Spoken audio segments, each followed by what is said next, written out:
From New York, this is Democracy Now! To not allow a witness, a document, no witnesses, no documents in an impeachment trial is a perfidy. It's a grand tragedy, one of the worst tragedies that the Senate has ever overcome. The Republican-controlled Senate appears poised to acquit President Trump after rejecting a call for witnesses in the historic impeachment trial. The trial resumes today. The president's expected to be acquitted on Wednesday. We'll get the latest. But we begin in Iowa. As the first caucus of the 2020 race takes place, the Democratic National Committee is being accused of taking steps to hurt the chances of Senator Bernie Sanders from winning the nomination. We are taking on the entire political establishment, both the Republican establishment and the Democratic establishment. Plus, we look at how President Trump has expanded his travel ban to 6 more countries, including Nigeria, the most populous nation in Africa. Then, Trump has sabotaged America's response to the coronavirus pandemic. That's the headline of the latest piece by Pulitzer Prize-winning journalist Laurie Garrett. She'll join us in studio. All that and more coming up.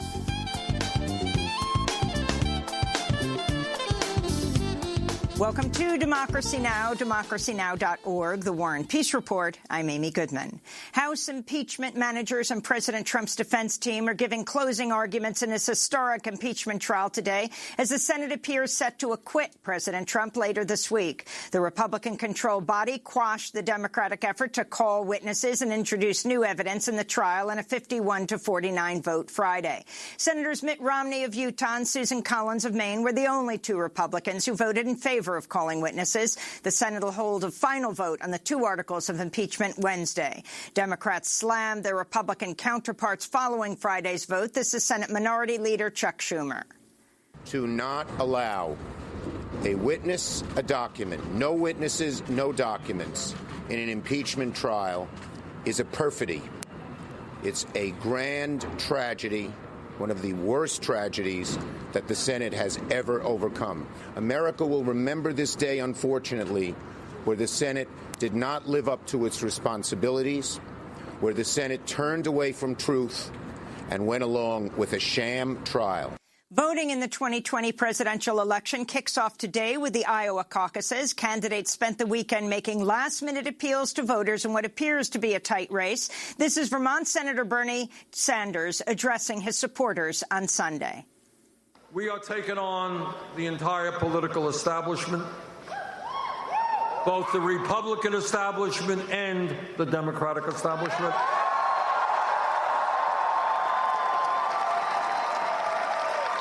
We are taking on Wall Street and the insurance companies and the drug companies and the fossil fuel industry and the military-industrial complex and the prison-industrial complex and the whole damn 1%.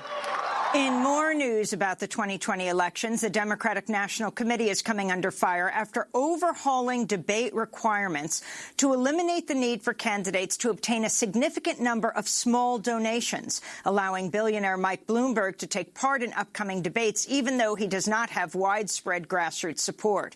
Meanwhile, Politico is reporting DNC members are discussing rule changes that are designed to stop Bernie Sanders from clinching the Democratic nomination by giving superdelegates even more power. We'll have more on the Iowa caucuses as well as impeachment after headlines with the nation's John Nichols. In immigration news, President Trump dramatically expanded his travel ban Friday. Nationals of Nigeria, Eritrea, Burma, Kyrgyzstan will no longer be able to obtain visas to live and work in the United States, while Sudan and Tanzania will no longer be able to participate in the diversity visa lottery program. The ban, commonly referred to as the Muslim ban, already affects citizens from Iran, Libya, Syria, Yemen, Somalia, Venezuela, and North Korea. Democrats say they will challenge the expansion and are expected to introduce the No Ban Act in Congress soon. We'll have more on this with the ACLU's Omar Jadwat later in the broadcast. The coronavirus outbreak continues to spread, with the death toll in China now topping 360 and over 17,000 confirmed cases of the infection worldwide. On Saturday, a 44-year-old man in the Philippines became the first casualty of the coronavirus outside China. China. The United States has declared a public health emergency and is barring foreign nationals who have recently traveled to China from entering the country. U.S. citizens who have visited Hubei province, the epicenter of the outbreak, will be quarantined when re-entering the U.S. The Shanghai stock market plunged 8% today. On Thursday, U.S. Secretary of Commerce Wilbur Ross appeared to welcome the disease as a boost to the U.S. job market, saying in a Fox News interview it would, quote, accelerate the return of jobs to North America, unquote. Questions are being raised about the handling of the disease by Chinese authorities, who critics say delayed their response and downplayed the severity of the problem. And the local Red Cross in Hubei has come under fire for failing to distribute essential medical supplies to hospitals that need it most. Meanwhile, Chinese and Asian communities in countries including France and Canada say they've been the target of increased racism since the outbreak. We'll speak with Pulitzer Prize-winning journalist Laurie Garrett later in the broadcast. In Syria, Doctors Without Borders says multiple hospitals have been destroyed or damaged amidst a Russian-backed Syrian government offensive against the northwestern province of Idlib. Nearly 250,000 civilians have been forced to flee toward the Turkish border as the Syrian regime aims to recapture one of the last rebel-held territories in Syria. This is Jenna, one of the displaced civilians. I felt sadness. I lived in Marat and had friends there who were targeted by a plane and died. I cried as I left when the regime took over. I hope its people will be able to return one day and that we will be able to go back to Ghouta. This is injustice. Thousands of protesters took to the streets of the occupied Palestinian territories Friday to condemn President Trump's so-called Middle East peace plan. Israeli soldiers deployed rubber bullets and tear gas canisters against demonstrators. The Palestinian Authority has announced it's cutting all ties with the United States and Israel in protest of the proposal, which gives Israel even more sovereignty over occupied territories. The Arab League said Saturday it also rejects the U.S. plan. In Iraq, protesters took to the streets across Iraq this weekend following the appointment of a new Prime Minister, Mohammed Tawfiq Alawi.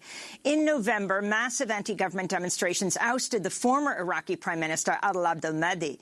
But protesters say Alawi, the former communications minister, is part of the same corrupt political establishment they've been protesting against. The United States dropped more bombs in Afghanistan in 2019 than any other year since the Pentagon began keeping a record in 2006. Data from U.S. Central Command shows U.S. warplanes dropped nearly 7,500 bombs and other munitions on Afghanistan last year, nearly 8 times more than in 2015.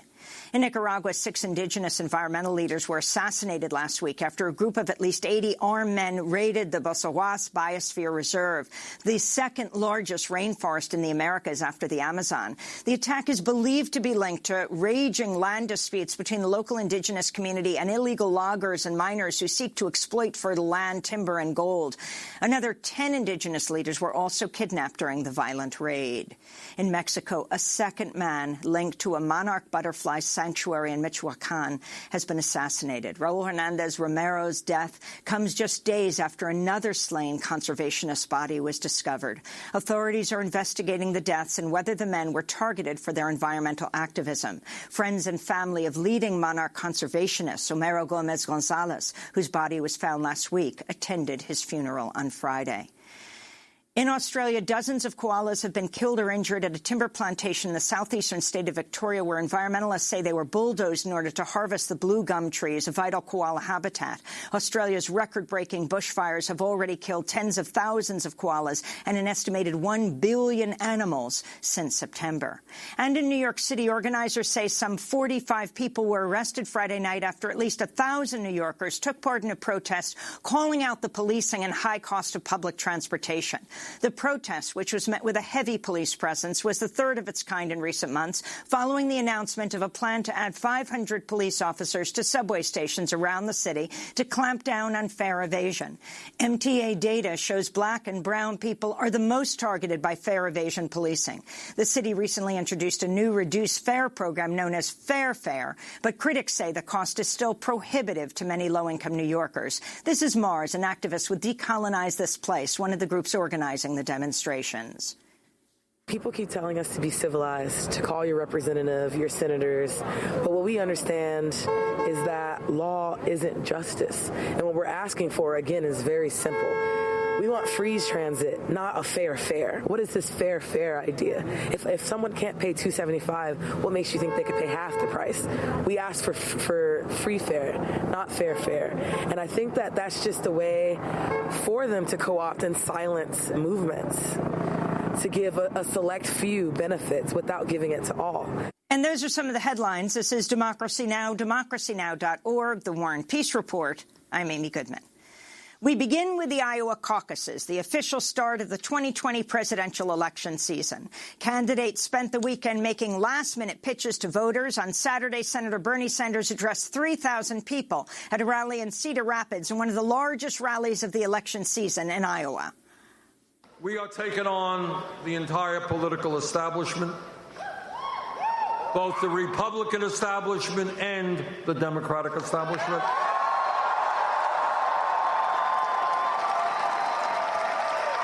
We are taking on Wall Street and the insurance companies and the drug companies and the fossil fuel industry and the military-industrial complex and the prison-industrial complex and the whole damn 1%. On Saturday, former Vice President Joe Biden campaigned in North Liberty, Iowa. Several of my colleagues in this race think it's naive of me to think we can bring the country together. I refuse to accept the notion that it's a forever war between Democrats and Republicans. It's not impossible. I've done it my whole career. They say I don't understand the new Republican Party. Well, you just got a glimpse of it. I understand the new Republican Party. I've been the object of their affection for a long while now. I wonder why. I wonder why. Oh, God love him, as my mother would say. Folks, I think it's pretty simple. They don't want me to be the nominee because, you know, I'll beat him like a drum. We will beat him. On Sunday, Senator Elizabeth Warren campaigned in Indianola, Iowa. Look, I get it in America.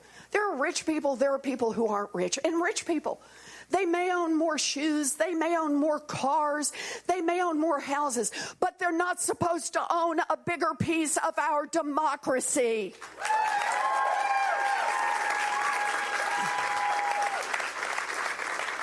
If we want to change that, we're not going to be able to do it with just a little nibble around the edge, one little statute over here, a couple of regulations over there. No, we want to beat back the influence of money.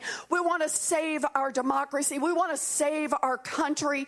It's going to take big structural change.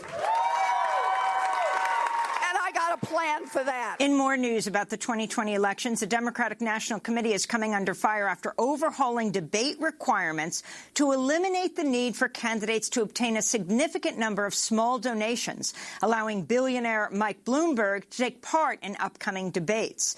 Bernie Sanders' senior advisor, Jeff Weaver, on DNC debate rules said to now change the rules in the middle of the game to accommodate Mike Bloomberg, who is trying to buy his way into the Democratic nomination, is wrong.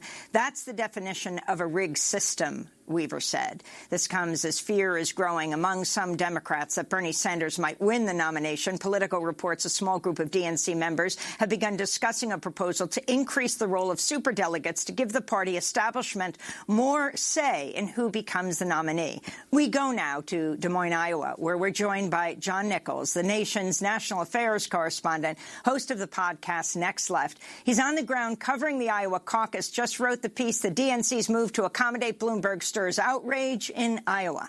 His forthcoming book, The Fight for the Soul of the Democratic Party, The Enduring Legacy of Henry Wallace's Anti-Fascist, Anti-Racist Politics. John, it's great to have you on the ground in Iowa. So talk about this latest move of the DNC, the changing of the rules for who can participate in the debate. Yes, the DNC set up some pretty strict rules last year. And there was a structure to it, but essentially you had to have a little bit of pole position, and then you had to raise a substantial number of small contributions in order to get on the debate stage. And with each step of the process, they raised the number of contributions you needed and also raised the threshold for polls. That was what all the candidates who got in earlier last year, accepted. It's what they dealt with. Sometimes they complained about it, but those were the rules. Now, suddenly, on Friday, the DNC signaled that they want to get rid of the small donor rules and set a couple of poll thresholds around 10%, or to say if you got delegates in Iowa or New Hampshire, that you have to meet one of those standards to get into the Nevada debate and the debates going forward. Well, what's interesting about that is that in the past, when climate activists asked for a climate debate, they were told, well, you can't, that's not within the rules. When folks who wanted a poverty debate asked for a poverty debate, they said, no, you can't, that's not in the rules. When Cory Booker really challenged this process and said, look, you're going to end up with the potential of all-white debates in a party that has relied very heavily on African-American and Latino support, again, he was told, you can't change the rules. But now suddenly they've changed the rules in a way that a lot of activists, and frankly other candidates, believe benefits Michael Bloomberg, the former mayor of New York, who got in the race late and who is skipping Iowa and New Hampshire in the early contests.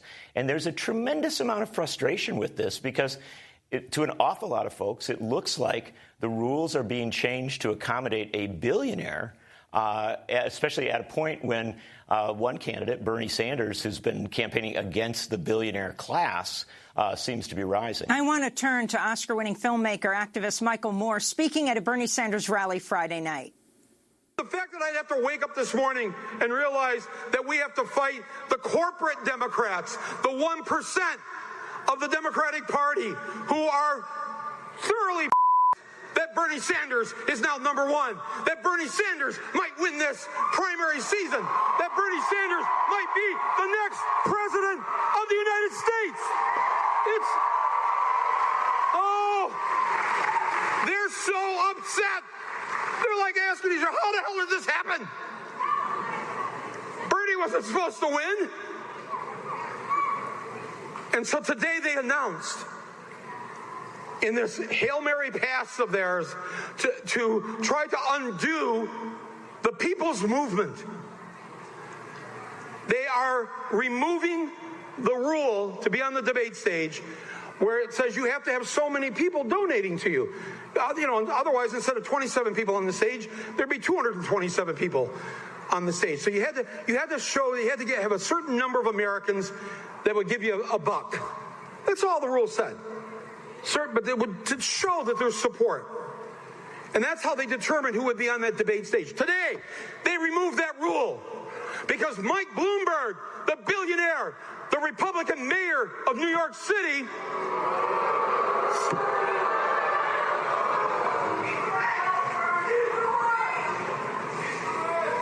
they're backstage going, oh God, what's he going to say?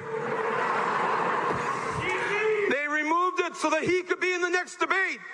He doesn't have to show he has any support amongst the American people. He can just buy his way onto the debate stage. And I got to tell you what's so disgusting about this. I watched the debate in Iowa here 2 weeks ago. The all-white debate. And the fact that the DNC will not allow Cory Booker on that stage, will not allow Julian Castro on that stage, but they're going to allow Mike Bloomberg on the stage because he's got $1 billion. So that's Michael Moore speaking on Friday night in Clive, Iowa. The next night was the massive rally in Cedar Rapids of thousands. John, you were at both. Talk about his point and these rallies, the significance of what's happening and we don't usually cite polls, but right now it does look like Bernie Sanders is at the top. Yeah, I mean, there's an incredible enthusiasm in Iowa, and also there's an incredible depth of awareness of the race. And so you saw at that rally the mention of the DNC rule change, which maybe a lot of folks around America aren't following all that closely. In Iowa, it was not just a line that drew passionate responses, I mean, literally sustained booing and, angry responses, is indicative of how seriously the people are taking this race and how seriously the Sanders people are. Sanders is running very well. I would always caution, and I know you sort of referenced it a moment ago, that polling of the Iowa caucuses is really hard because of the dynamics of the caucuses. So be very cautious about saying who's up or who's in front. But it's clear that Bernie Sanders is going to do very, very well here, and he could win. And the enthusiasm that's built up, you see it at those rallies, of course, and the rally in Cedar Rapids with the band Vampire Weekend just drew a massive crowd. And there are a lot of other speakers. Sanders spoke, but also Cornel West and others. The rally in Clive that you saw with Bon Iver, a very popular singer and very popular band, also had a lot of speakers. It was full of energy. It really was a mix of politics and culture. And these are big deal events, getting coverage. But, Amy, I've been around the state the last week a lot, and I've gone to what should be small events at Sanders Field office, in some small town in the basement of a building or something like that. And there'll be 100, 150 people at those events. And so there's clearly a incredible grassroots energy here. And to tie it back to the debate rule change, I think an awful lot of those grassroots activists get very, very frustrated by the notion that the rules might be changed in the midst of the game. And they don't just talk about Bernie Sanders. I've been struck. I was at an event in Grinnell, Iowa the other day and talking to a whole bunch of people, and it brought up the rule change. They were all aware of it, and they all brought up Cory Booker. There was a real sense that while Cory Booker never led the polls in Iowa, he really worked hard in this state, and he won a lot of interest, sympathy, and support. And he did drop out at a point where it was clear he wasn't going to get on those debate stages anymore. And there's a real consciousness that an African-American candidate who worked hard in Iowa, wanted to keep going, wanted to be in the debates, couldn't get an accommodation. But Mike Bloomberg, who's not campaigned in Iowa, appears to be getting an accommodation. And, of course, even Democrats who raise the issue of Bernie Sanders being a Democratic socialist, who's raising the issue of Bloomberg switching from being a Republican to the a Democrat. Republican mayor. Yeah. But let me ask you about what actually is happening tonight for people to understand what caucuses are, why people might go in and caucus with someone they might not necessarily support, someone who is not going to win, to then be freed up to go to see who's going to be the top candidate to go over to that person's caucus. Yeah, caucuses are complicated for people who don't live in Iowa and a couple other states that use them. Iowans really understand them quite well, so it's a kind of fascinating thing. And there's a lot of reasons to criticize caucuses. We may talk about that in a little bit. But the way a caucus works is this. At 7 o'clock tonight, actually people line up around 6:30, you go to a library or a school or a community hall in towns across Iowa, every little tiny town, the smallest place, and in precincts throughout cities. And you go with the people who live in your area, in your voting district. Some of these caucuses are huge. They will get hundreds of people in a college town, a place like that. Some of them are rather small. They're almost like in a living room or something. But at the 7 o'clock, they open the caucus, a caucus chair, calls it into session, if you will. They close the door so more people can't come in. And they ask people to kind of go to a corner in the room with the other folks that are for your candidate. So if you're for Sanders, you go to your corner. If you're for Warren, you go to your corner, Biden, Buttigieg, et cetera. And then you count who's in each corner or who's in each place. You have to have 15% of the people in the room to meet the so-called threshold for, kind of ultimately getting the delegate equivalence at this level. And if you don't have 15%, then you've fallen below what's referred to as viability. Now, the people who are with a viable candidate, say you're in a room where there's a lot of Bernie Sanders backers, and you're in your Bernie Sanders corner, you're locked in there. You can't move around to other candidates. But if you're with a non-viable candidate, somebody who didn't get to that threshold, then you become the most popular person in the room because the other campaigns all want you to come over. They get a higher level of delegate strength, ultimately, if you come to them. Or you can coalesce with other non-viables to form your own group. But the bottom line in the room is that everybody wants to come out with the most support. And frankly, nobody wants to leave without supporting somebody. So there's a lot of interest in, or at least a lot of attraction to joining a campaign that you might not have backed. And Amy, the best way to understand this is, let's say you show up and you're really excited about Andrew Yang, and you're excited that he's brought up a universal basic income. You're excited that he's talking about automation in ways that the other candidates aren't. But he doesn't get to the threshold in your room. So then you look around, and maybe people from the other campaigns come up to you and say, hey, you know that Andrew Yang said something nice about Bernie Sanders, or you know that Elizabeth Warren's talking about big structural change, and that might fit with some of what you're discussing, et cetera. And so you go with one of the others. Let's say you go with Sanders. You and other people from that Yang group going with Sanders could really boost Sanders to an even stronger position coming out of your caucus and ultimately statewide. Didn't Yang say supporters can move to Bernie Sanders if their caucus sites don't meet the threshold for Yang? Mm-hmm. He has, although he's sort of, pulled back and forth on that, because, one of the challenges on this thing is you do want your backers to get there, and you do want them to be as strong for you as possible. But yeah, Yang has said some nice things, and frankly, there's been speculation that Amy Klobuchar, who has a substantial amount of support but might not meet thresholds, that her people might go with another so-called moderate candidate like a Biden or a Buttigieg.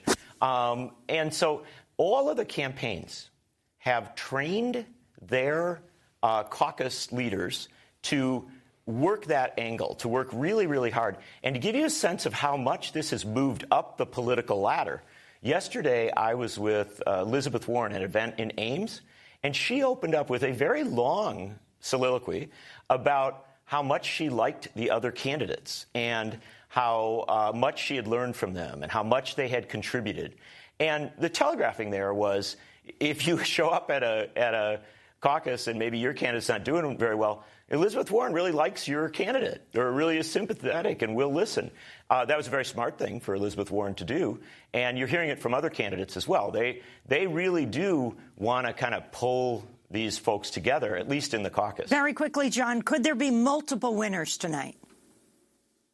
Absolutely. The rules are complex, and so when they do that initial count in the room, right, you'll get a report on that. And so somebody might do pretty well in the initial counts but not meet the threshold, so they'll point to that. But ultimately, the big thing people will look at is the delegate equivalence, what it comes out at the end, who's kind of moving up that ladder. And so that'll probably be the main winner. But remember something else, Amy, that in Iowa, coming in second can mean a lot. If Bernie Sanders comes in first and Elizabeth Warren comes in second, that's going to be very powerful for Elizabeth Warren because she drifted down a little in the polls. If somebody unexpected, let's say Buttigieg, who has had big rallies and big events, let's say he comes in first, that's huge for him. And then it might be rough for Sanders because many people expected him to come in first. So there's a lot of tea leaf reading as you get late into tonight and early tomorrow morning. Well, of course, we're going to be bringing people results tomorrow on Democracy Now! John Nichols, please stay with us because we want to ask you about impeachment. You wrote a book about it. What's next? John Nichols is the nation's national affairs correspondent. Then we'll talk about the expanding Muslim ban and what is Trump's approach to the coronavirus. Stay with us.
Death by white lies. This is Democracy Now! I'm Amy Goodman. The Republican-controlled Senate appears poised to acquit President Trump in just the third impeachment trial in U.S. history. The Senate scheduled a final vote on the two articles of impeachment for Wednesday.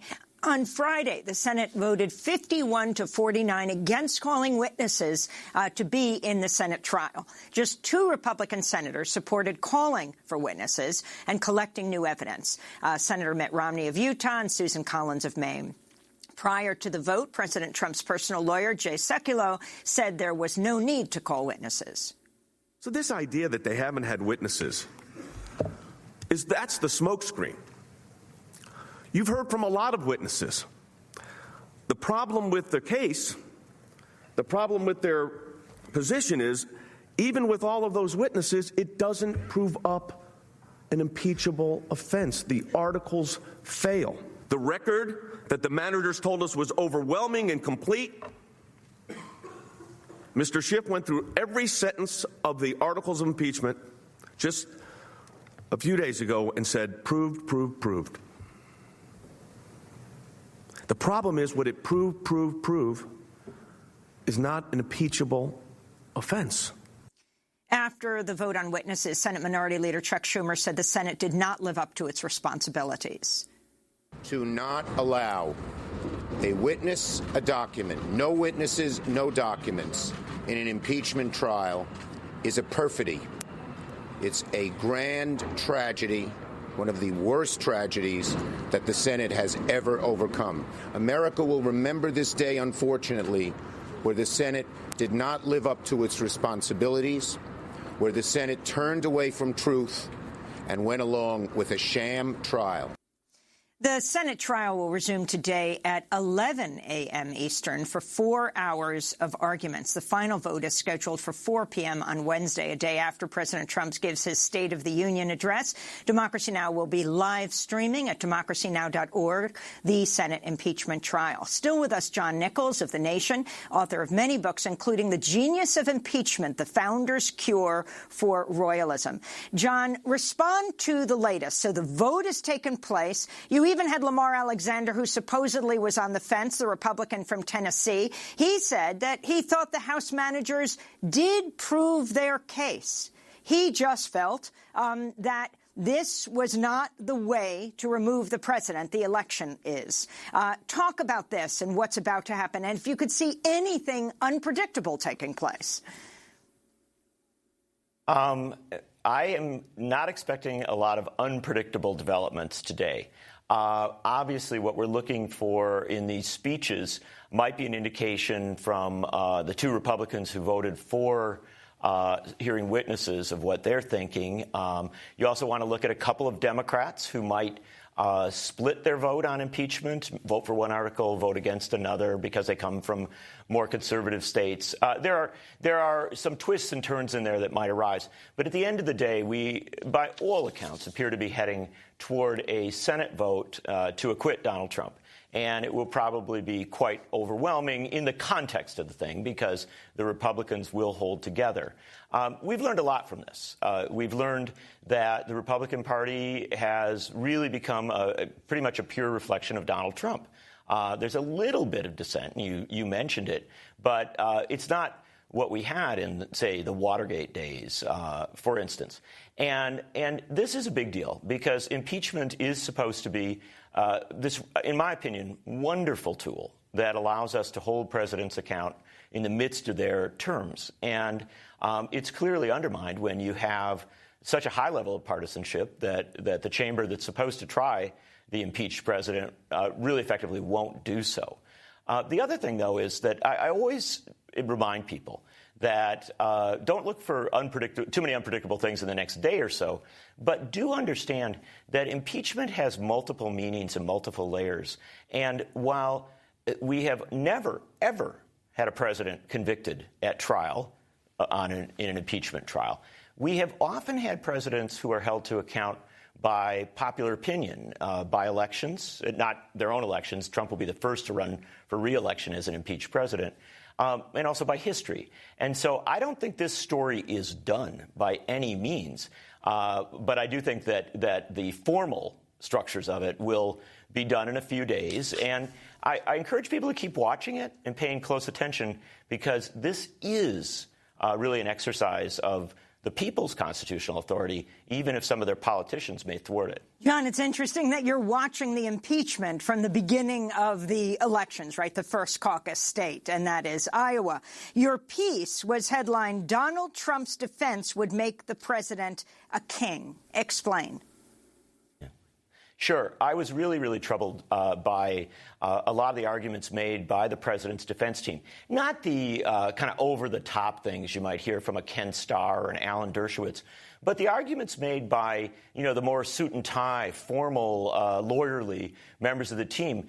And what was incredibly troubling to me was that they were arguing that if you agreed to an abuse of power charge against the president, that somehow you were extending the meaning of impeachment, that somehow you were making it into something it wasn't intended to be. That was exactly the wrong argument. That was false. And the truth is that impeachment was created specifically to address abuses of power.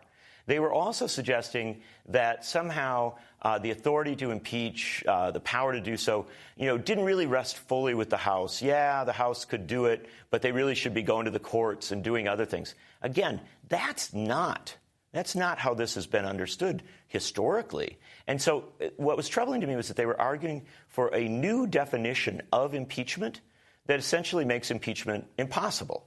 And if impeachment is impossible, if it really is something that will never happen, then we get to a point where future presidents will not cooperate with the Congress in any way, as this president essentially did not, and where they will feel an immense amount of freedom to do as they please because they genuinely believe there is a precedent that says they will never be held to account. That gets us to exactly what the founders of the American experiment, imperfect as they were, feared the most, and that was that a president might serve as a king for 4 years, and that king for 4 years might abuse his position to win a second term. And so this is a very, very unsettling point at which to be, because so much of what was put forward by the Trump defense team really attacks not just the arguments against Trump, but attacks the basic concept that we can hold presidents to account. John Nichols, I want to thank you for being with us, Nation's national affairs correspondent on the ground in Iowa, and just wrote the piece, which we will link to, the DNC's move to accommodate Bloomberg stirs outrage in Iowa. His new book coming out soon, The Fight for the Soul of the Democratic Party. We will also be live streaming the impeachment Senate trial today, starting at 11 Eastern, and also on Wednesday. This is Democracy Now! I'm Amy Goodman. As we move on now to the new travel ban. That's right. The Trump administration has expanded its contested travel ban to 6 additional countries, most of which are African nations.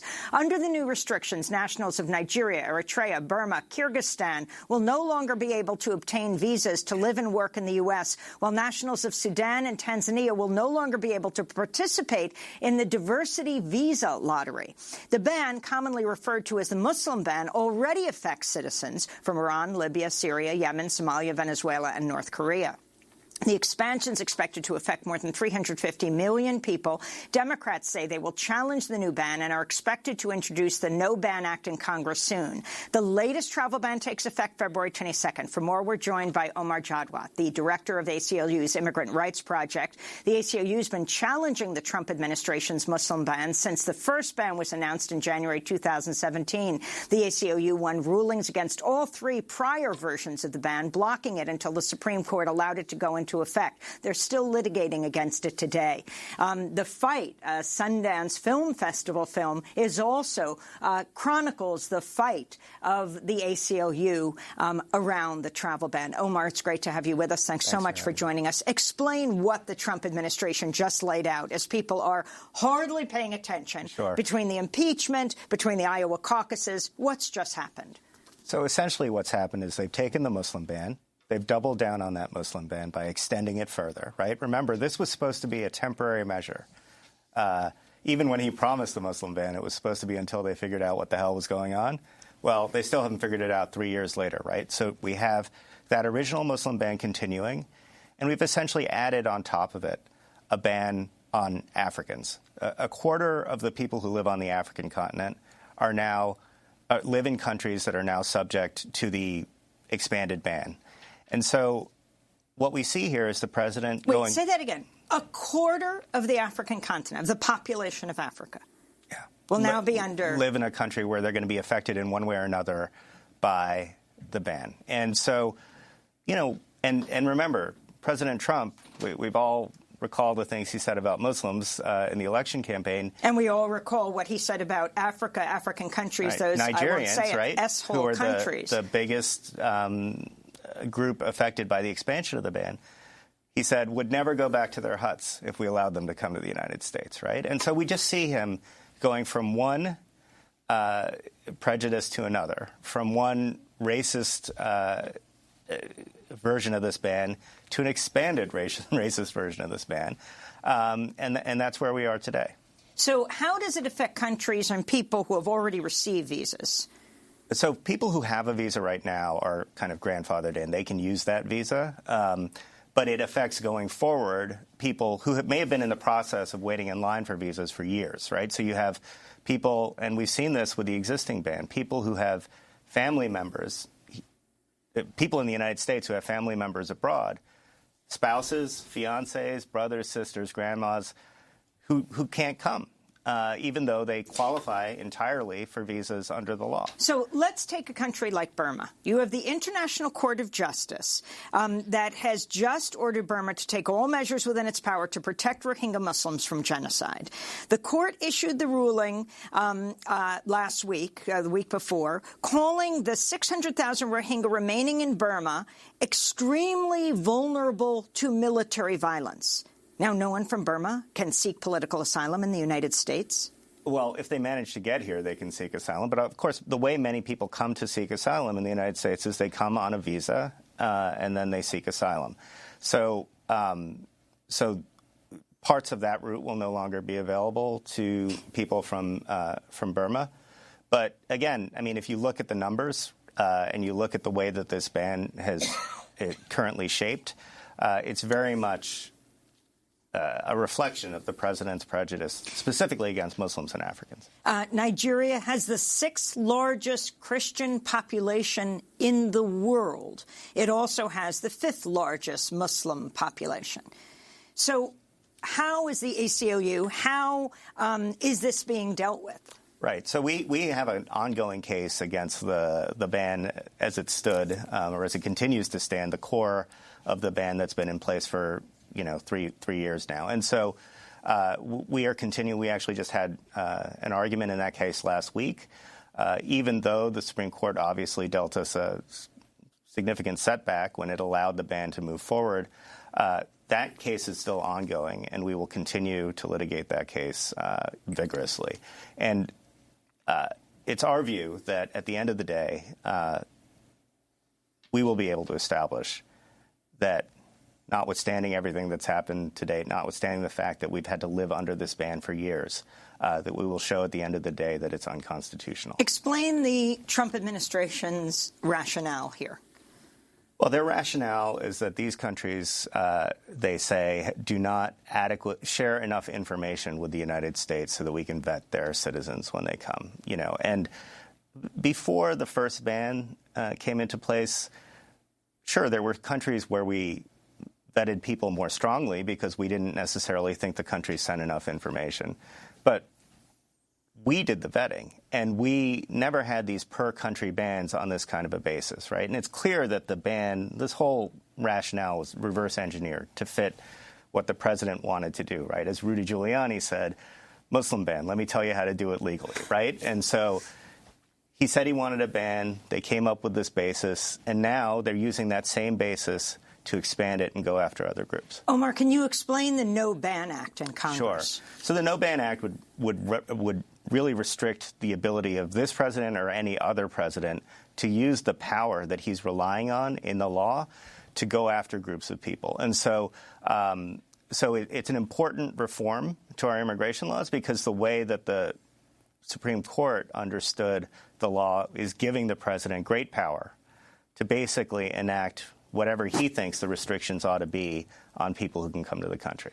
Omar Jadot, I want to thank you for being with us. We'll continue to follow this. Director of the ACLU's Immigrants' Rights Project. The ACLU has been challenging the Trump administration's Muslim bans since the first ban was announced January 2017, winning rulings against all three prior versions of the ban, blocking it until the Supreme Court allowed it to go into effect. They're still litigating against it today. This is Democracy Now! When we come back, the Pulitzer Prize-winning journalist Laurie Garrett joins us.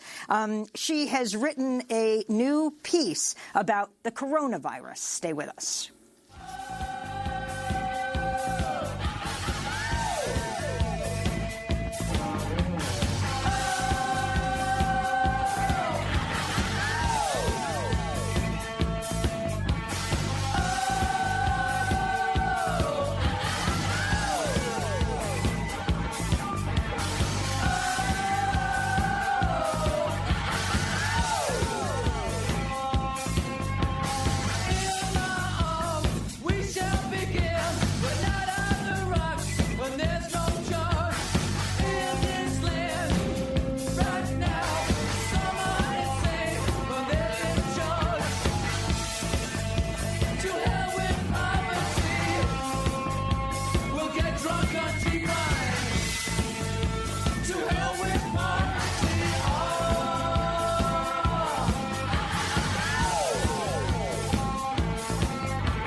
To Hell with Poverty by Gang of Four. Founding member and guitarist Andy Gill died in London Saturday at the age of 64. This is Democracy Now! I'm Amy Goodman. We end today's show looking at the Wuhan coronavirus outbreak, which has already claimed the lives of at least 361 people in China. It's believed 17,000 people are now infected. As the virus continues to spread, the United States has declared a public health emergency and is barring foreign nationals who've recently traveled to China from entering the U.S. So far, there are 11 confirmed cases of the virus in the U.S. A 44-year-old man in the Philippines became the first fatality of the disease outside China Saturday. And over the weekend, the number of confirmed cases worldwide continued to grow, more than 2 dozen countries. Most of these cases are in China. U.S. citizens who visited Hubei province, the epicenter of the coronavirus outbreak, will be quarantined when re-entering the country.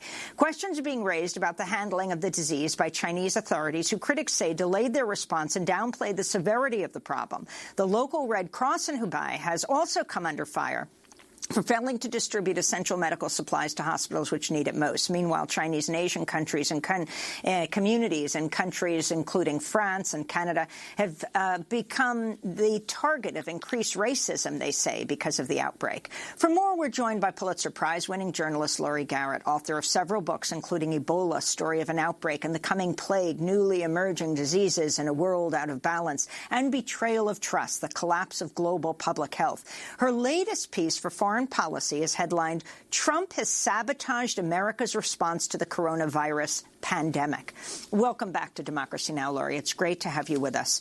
Explain what you found.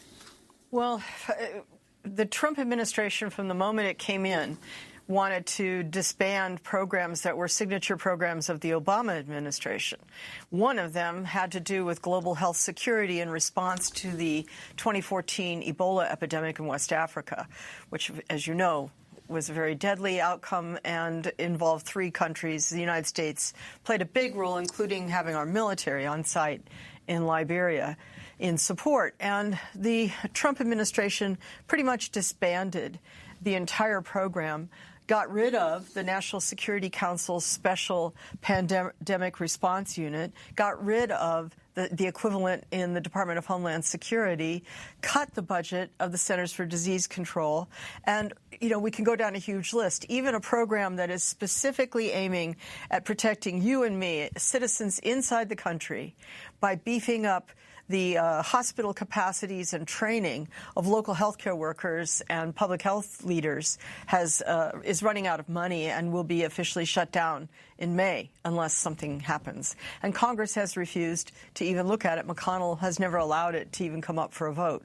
So we're in a situation now where we're flying on fumes with people in charge who've never really been in the middle of epidemics, haven't listened to those who really understand how to stop an epidemic. And then on top of it all, Pompeo, the Secretary of State, seems to be to have carte blanche to do whatever he wants. He's not consulting other agencies before acting. And so he has basically banned not only a travel ban on people coming from China to the United States, but he's conflated our immigration policy with a travel issue so that if you're a Chinese citizen now, you can't come to the United States. Most Americans don't realize they've essentially used this epidemic to stop all travel and movement. And one of the outcomes of that, which is just incredibly nuts, is that almost all of the active pharmaceutical ingredients used in the formulation of medicines in America, frankly, for the whole world, come from China. And so we will soon run out of drugs for everything. Has nothing to do with the epidemic. We're going to run out of diabetes drugs and heart disease drugs and cancer drugs and all of that, many of which were already in short supply because the ingredients our pharmaceutical industry uses all come from China. And what's going to happen to all of those drugs being made in China? Who knows? There's no answer. There's no solution. And now the tension between the United States and China has gotten so high that the foreign ministry issued statements today declaring that America is responsible for a global xenophobic attack against China. And in no uncertain terms, it's very clear that inside China, it's already beginning to play as America is our enemy. America is making it worse for us. What do you think of, on Thursday, the U.S. Secretary of Commerce, Wilbur Ross, appearing to welcome the coronavirus as a boost to the U.S. job market, saying in a Fox News interview that it would, quote, accelerate the return of jobs to North America? Well, that was ill-advised comment, to say the least. And look, we're going to have other comments of a similar tone. We right now here in New York City have 3 suspected cases of this virus. All involve individuals who'd recently been in China. All over the United States, we're seeing cases of individuals that have been in China.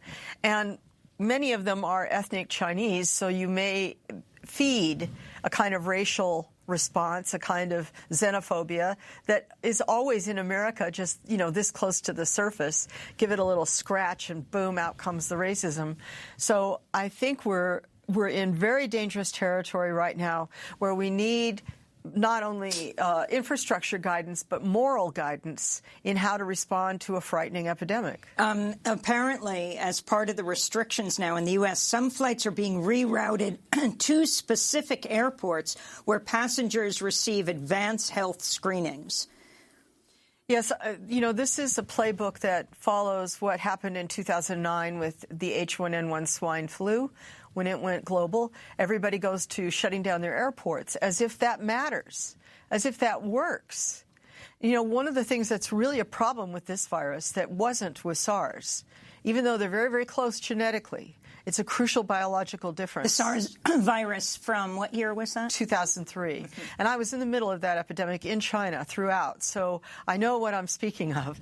And in that particular epidemic, we were fortunate that people were really only contagious when they had a high fever. And so this thing you see all over China now of these fever guns pointing at people's heads to see, do you have a fever? And if you do, sending you off to quarantine has become the method used all over the world. So now we set up these fever portals that you walk through at airports. Detect your temperature? Detect your temperature. And all over the world now, people have erected them in their airports. But the problem is we now know this virus can spread before you have any symptoms at all. And so the person carrying the virus might not have a fever. So we're setting up a whole false sense of defense. So let's go back, Lori. Explain what is happening in China right now. In fact, explain what the coronavirus is. And then what we're seeing, over 360 deaths, 17,000 people. Overwhelmingly, it's China that's being hit the hardest. Yes. Coronavirus is called corona because it has spikes around the outside, which when you look at it through a microscope, kind of looks like a crown. corona crown. But that has nothing to do with its biology, just what it looks like. It's a class of viruses that includes most of your common colds. So actually everybody's quite familiar with coronaviruses, they just don't know it. And all the dangerous coronaviruses that we have seen in recent years, the big ones being the current one, SARS and MERS, the Middle East Respiratory Syndrome, which is still circulating in Saudi Arabia. All of them are originally bat viruses. Now, not vampire bats, but fruit bats. And because of pressures we're putting on bat habitats, particularly rainforests, bats are more and more going into areas where there's human occupation, even though they're very shy creatures.